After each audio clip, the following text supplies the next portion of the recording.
Assalamualaikum warahmatullahi wabarakatuh. Berjumpa lagi dengan Ibu Tia.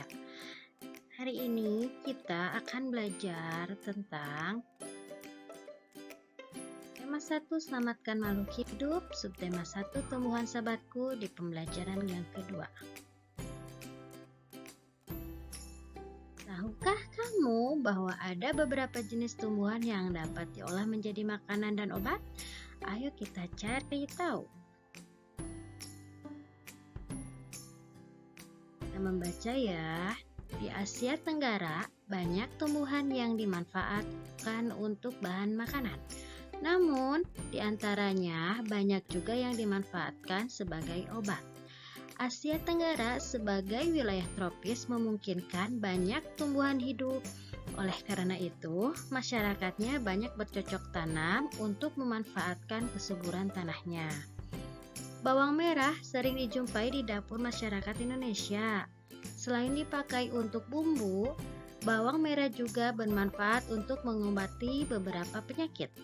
Orang Jawa mengenalnya dengan sebutan brambang. Bawang merah hidup di daerah Asia Tenggara. Masyarakat Indonesia, Malaysia, Thailand, dan Filipina adalah pengguna bawang merah terbesar. Pemakai bawang merah terbanyak adalah di Indonesia. Di tahun 2004, jumlah bawang merah yang digunakan mencapai 160.800.000 ton per tahunnya. Wah, menarik sekali belajar tentang buah-buahan yang berasal dari tumbuhan yang ada di sekitar kita. Sebagai sumber kehidupan, tumbuhan memiliki kandungan gizi yang berguna bagi tubuh manusia. Begitu banyak manfaat tumbuhan bagi kehidupan. Coba bayangkan apa yang akan terjadi jika Tuhan Yang Maha Esa tidak menciptakan tumbuhan. Mungkin dunia ini akan merasa kekeringan, merasa apa yang kita butuhkan susah untuk didapatnya. Jadi, anak-anak, kita harus selalu bersyukur ya atas kenikmatan sama ya Allah Subhanahu wa Ta'ala yang sudah diberikan. Kita berdiskusi. Di hari libur, Lani dan teman-temannya merencanakan untuk berkumpul di rumah Edo. Mereka berencana membuat minuman dari jahe. Ya, mereka akan mengolah jahe menjadi minuman sehat dan segar. Namun, alangkah kagetnya Lani, Udin, Siti, Dayu, dan Beni. Edo ternyata sedang sakit. Ia batuk dan demam. Edo terbaring di tempat tidur. Mereka akhirnya bersepakat untuk membuatkan wedang jahe untuk Edo. Di belakang rumah Edo banyak tanaman jahe. Edo sangat senang. Persahabatan mereka sangat indah. Mereka memiliki latar belakang yang berbeda, namun semangat tolong-menolong di antara mereka sangat tinggi. Nah, kita belajar tentang lambang Pancasila. Pancasila adalah lambang negara Indonesia. Burung Garuda besar, gagah, perkasa. Coba lihat perisainya. Perisai itu membuat simbol dari sila-sila pada Pancasila. Pancasila adalah dasar negara Indonesia. Pancasila berasal dari dua kata, yaitu panca dan sila. Panca artinya 5, sila artinya dasar atau aturan. Pancasila artinya 5 dasar atau aturan. Pancasila diambil dari bahasa Sanskerta. Nah, ada 5 lambang Pancasila. Yang pertama itu lambang bintang ketuhanan yang Maha Esa. Yang kedua, lambang rantai, yaitu kemanusiaan yang adil dan beradab. Yang ketiga, lambang pohon beringin, persatuan Indonesia. Yang keempat, lambang kepala banteng, kerakyatan yang dipimpin oleh hikmat kebijaksanaan dalam bermusyawaratan perwakilan. Dan lambang yang kelima itu ada padi dan kapas, melambangkan keadilan sosial bagi seluruh rakyat Indonesia. Tahukah kamu nilai-nilai yang terkandung dalam sila ketuhanan yang Maha Esa sebagai berikut? Yang pertama, takwa terhadap Tuhan yang Maha Esa. Yang kedua, toleransi dan penghormatan kepada agama atau kepercayaan lain. Yang ketiga, kerukunan antar umat beragama. Nilai-nilai yang terkandung dalam sila kemanusiaan yang adil dan beradab sebagai berikut. Yang pertama, persamaan derajat. Yang kedua, menghargai hak asasi manusia. Yang ketiga, solidaritas antar sesama manusia. Dan yang keempat itu perdamaian.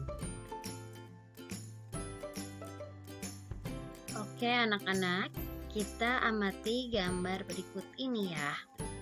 Gambar yang pertama itu menunjukkan sikap saling toleransi karena walaupun mereka beragama, mereka tetap bersahabat. Nah, jadi yang pertama itu termasuk sila yang pertama. Nah, selanjutnya itu gambar yang kedua, ada seorang biksu yang memberikan bantuan kepada yang berkerudung. Nah, di sini terdapat saling toleransi sesama agama.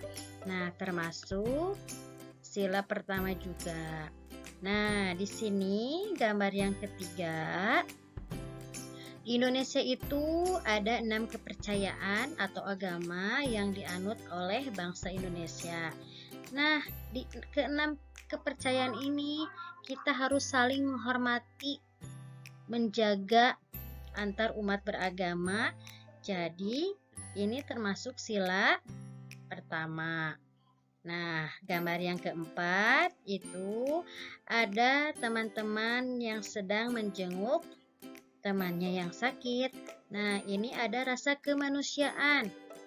Jadi termasuk sila kedua. Gambar selanjutnya itu gambar yang kelima. Di sini ada bekerja sama dalam sedang belajar. Nah, termasuk sila kedua. Gambar selanjutnya, gambar yang keenam itu ada seseorang yang sedang menolong temannya yang jatuh. Nah, saling tolong menolong ini termasuk sila kedua juga. Gambar yang ketujuh itu ada anak yang sedang mengemukakan pendapatnya. Nah, teman sebelahnya itu menghargai teman yang sedang mengemukakan pendapatnya. Jadi, itu merupakan contoh sila kedua juga. Nah, ini gambar yang terakhir itu menghormati orang yang lebih tua. Jadi, menghormati orang yang lebih tua itu termasuk pada sila kedua juga. Oke, selanjutnya, merawat tanaman merupakan perwujudan rasa syukur kita kepada Tuhan Yang Maha Esa, yang telah memberikan tanaman sebagai sumber kehidupan dan sahabat bagi manusia. Ayo kita berkreasi. Manfaat tanaman bukan hanya pada buah dan bunga. Bagian tanaman lainnya yang dapat dimanfaatkan oleh penduduk Indonesia dan Asia Tenggara adalah kayu. Banyak produk seni yang terbuat dari kayu. Salah satunya adalah patung. Kamu bisa membuat patung seperti mereka, namun kali ini kamu akan belajar membuat patung dari bahan lain, yaitu tanah liat atau lilin malam. Patung Nusantara terbuat dari tanah liat. Patung-patung tersebut sangat diminati baik oleh wisatawan lokal maupun mancanegara. Ayo kita praktikkan membuat patung Nusantara dari tanah liat. Proses pembuatan patung Nusantara dari tanah liat. Pembuatan patung tanah liat dapat dilakukan dengan teknik cetak, tekan maupun ukir. Untuk teknik cetakan dan ukir, sebaiknya menggunakan tanah liat plastis. Jangan menggunakan tanah yang terlalu lembek karena akan menyulitkan untuk memperoleh bentuk yang tepat, rapi, dan jelas. Tanah liat yang terlalu lembek akan lengket pada cetakan gips sehingga sulit diangkat dari cetakan dan sulit untuk diukir. Tugas berkreasi. Untuk kegiatan membuat patung Nusantara ini, kamu dapat menggunakan tanah liat yang dapat ditemukan di sekitar tempat tinggalmu. Jika di sekitarmu tidak terdapat tanah liat, maka kamu bisa menggunakan lilin atau plastisin. Kamu dapat membuat sendiri adonan plastisin dari tepung dengan langkah-langkah sebagai berikut. Nah, bahan-bahan yang harus disiapkan itu 2 cangkir terigu, setengah cangkir garam, 2 sendok makan minyak sayur, 1,5 cangkir air hangat, dan pewarna makanan jika ada. Cara membuatnya: campurkan terigu, garam, dan minyak sayur dalam wadah. Selanjutnya masukkan air hangat secara bertahap hingga adonan menjadi liat, tidak terlalu lembek. Selanjutnya gulung dan remas-remas adonan hingga bercampur dengan sempurna. Dan yang terakhir, bagi adonan menjadi beberapa bagian, buatlah lubang di tengahnya dan teteskan pewarna makanan, kemudian gulung-gulung adonan hingga warna tercampur merata. Oke, hasil tugas ini bisa dikirimkan melalui video ya. Nanti dikirimkan tugasnya di setiap langkah-langkah dan nanti hasilnya seperti apa. Nah, sampai di sini pembelajaran kita.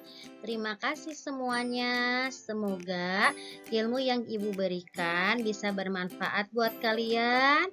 Wassalamualaikum warahmatullahi wabarakatuh. See you next time. Bye.